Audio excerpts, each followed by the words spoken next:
Hello, Bobcat families. This is Carly Harp, your principal. I am recording this video today to offer you some further information about PBIS and restorative practices. You may have heard the acronym PBIS, but we wanted to make sure you knew all that our staff is doing to support students in making good decisions while at school. PBIS stands for Positive Behavioral Interventions and Supports. So what is our goal? By creating a predictable and supportive environment, students will feel supported and safe to navigate their relationships and emotions at school. Research shows we see a rise in the behaviors we give our attention to. Having common language, clear expectations, and rewards in place for desired behaviors supports this finding. At Binkley, we believe we are a team. We consistently teach and respond to expectations in the same way so as to reduce confusion. PBIS is the process of explicitly teaching behavior expectations for each location around school with our 3 school-wide expectations: be safe, be responsible, and be respectful.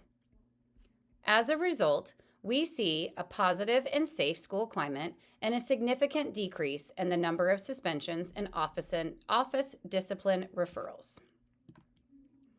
PBIS is not a curriculum, intervention, or practice, nor is it a framework that only some staff use. Everyone at Binkley participates. We have a team of staff representing the various stakeholders on campus, which meets regularly to discuss successes, concerns, and next steps. We evaluate data, look at needs, and make action plans to support student success at Binkley. PBIS is a multi-tiered system. Tier 1 supports all of our students. Tier 2 supports some of our students with a little extra scaffolding built in, and Tier 3 supports a few of our students who need a higher level of individualized supports to be successful. PBIS requires multi-year, intentional, progressive implementation supported by the team and research. Binkley has been utilizing PBIS strategies for several years, and it shows in the positive behaviors our students demonstrate on campus each day. Students are rewarded for their desired behaviors. All staff pass out tickets when they catch students following our expectations. At the time of handing the student a ticket, staff have been taught to acknowledge the student by stating their name, if they know it, thanking them for the desired behavior, and then stating which of the 3 expectations are being expressed. For example, "Thank you, Shane, for walking in the hallways. I appreciate how safe you're being." Tickets then go into a class prize system in their rooms. Students are also recognized for following the expectations at our bi-weekly assemblies. They get to pick a prize and have their picture taken. The first Friday and Monday of our school year, all of our Bobcats participated in rotations which taught the expectations around campus. This practice will be repeated at the start of the week right after a long break. Now, restorative practices. Restorative practices is the belief that students make mistakes as a part of their learning, and it is our job as the adults to help them navigate how to correct their mistakes.